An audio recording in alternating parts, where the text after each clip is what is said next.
لیکن کربلا کے میدان میں حسین کا لاشا بے گور و کفن محمد. آج اتنی دور سے لوگ آئے ہیں تابوت کی شبیہ اٹھانے کے لیے کہ یہ تابوت زمین پر نہ رہے. دور دور سے عورتیں آئی ہیں تابوت کی شبیہ اٹھانے کے لیے. 11 محرم کی صبح سید سجاد میدان میں کھڑے ہوئے ہیں اور چہرے کا رنگ بدل رہا ہے اور اتنا رنگ بدل رہا کہ جناب زینب دور سے کھڑی بھی دیکھ رہی ہے. دوڑی دوڑی بھتیجے کے پاس آئی, بھتیجے کو کلیجے سے لگایا, کہا میرے لال اپنے کو سنبھالو, ہوش میں آؤ, تمہیں کیا ہو رہا ہے, تمہاری حالت کیسی ہو رہی ہے, ایسا لگتا ہے تمہارے بدن سے روح نکل جائے گی. عرض کرنے کے پھوپھی اماں آپ دیکھ نہیں رہے ہیں لوگ اپنے مردوں کو دفن کریں, جس کا جوان بیٹا موجود ہو اس کے باپ کا لاشا بے گور و کفن نہ جائے. آپ اس جملے میں درد محسوس کریں, درد کیا ہے کہ ایک جوان بیٹا اور اپنے باپ کے لاشے کو دیکھے.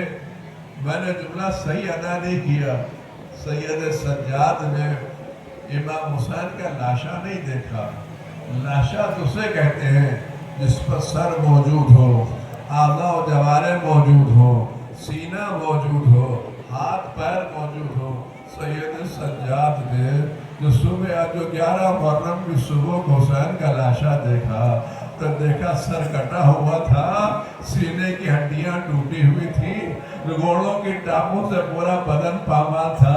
آپ سچ بتائے کوئی بیٹا اپنے باپ کے اس طرح سے چور چور لاشے کو دیکھے تو اس کے دل پر کیا گزری ہوگی. جب سید سجاد کے دل پر یہ اثر تھا تو وہ ماں جو جنت سے آ کے دیکھ رہی ہوگی, وہ نانا جو جنت سے آ کے دیکھ رہے ہوں گے, وہ بابا جو جنت سے آ کے دیکھ رہے, ارے یہی حسین ہے جس کو میں نے چکی پیس پیس کے پالا ہے, یہی وہ حسین ہے جس کا جھولا جبریل نے جھلایا ہے, یہی وہ حسین ہے جو کربلا کے میدان میں. یہ وجہ جب زینب کبریٰ حسین کے لاشے پر آئی ہے تو ایک مرتبہ اپنے جد کو مخاطب کر کے فرمایا, اے نانا آپ کی نماز جنازہ تو آسمان کے فرشتوں نے پڑھی, لیکن آپ کا یہ حضور حسین کربلا کے میدان میں ایسا پڑا ہے کہ جس پر خون لگا ہوا ہے اور جگہ جگہ سے اس کا بدن ٹکڑے ٹکڑے ہو گیا ہے.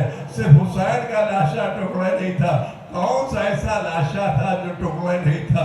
اس کے بعد ایک جملہ اگر آپ تک پہنچ سکے اور آپ اپنے ماں میں وقت کو غصہ دے سکیں, میں ایک جملہ کہہ کے چند فکرے اور عرض کرنا چاہتا ہوں کہ آپ کی آنکھوں میں آنسو آ گئے ہیں. دل کی گہرائیوں سے ایک دعا کرتے جائیے کہ زندگی میں ایک ایسی مجلس ہمیں اور آپ کو مل جائے جب ممبر پر امام وقت موجود ہوں, زیر ممبر ہم ہوں اور حسین کا لال اپنے جد کے مرثیے پڑھ رہے ہوں اور ہم ان کو پرسہ دے رہے ہوں. ایک مجلس ایسی مل جائے, چاہے خواب ہی میں کیوں نہ ملے, ہم امام وقت سے حسین کے مصائب سنیں. عزاداروں چند فکرے آپ اور سنیں اور بات آپ کے لیے تمام کروں. کتنے مصائب ہیں میں جب یہ قافلہ چل رہا تھا تو چند فکرے آپ سن لیں. کیسے کیسی مصیبتیں 11 محرم کو آئی ہیں. آپ تابوت اٹھا رہے ہیں, ذرا احتیاط سے اٹھائیے گا. اس میں قاسم کا تابوت بھی ہے, اصغر کا تابوت بھی ہے, اکبر کا تابوت بھی ہے. یہ سب وہ ہیں, کسی کا سینہ چھدا ہوا ہے, کسی کا گلا چھدا ہوا ہے, کسی کی لاش پامال ہو چکی ہے. عزاداروں غور سے کریں کس کے تابوت آپ اٹھا کے لائیں گے. اکبر کا تابوت ہے, سینے پر برچی لگی ہوئی ہے.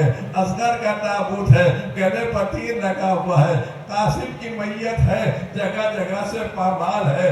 ابو الفضل عباس کا تابوت ہے, ہاتھ کٹے ہوئے ہیں, سر پھٹا ہوا ہے. آپ کس کا تابوت اٹھائیں گے. عزاداروں چند فکرے آپ سنیں اور امام وقت کو پرسہ دیں.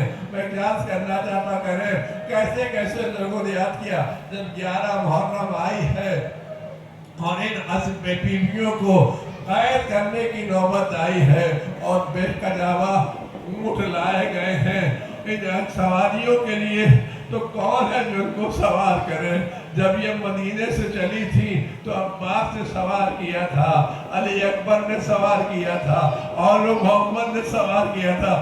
اب اونٹ لائے گئے ہیں، نہ عباس موجود ہے، نہ علی اکبر موجود ہے، کوئی موجود نہیں ہے. اس اکیلے پن کو زینب نے محسوس کیا.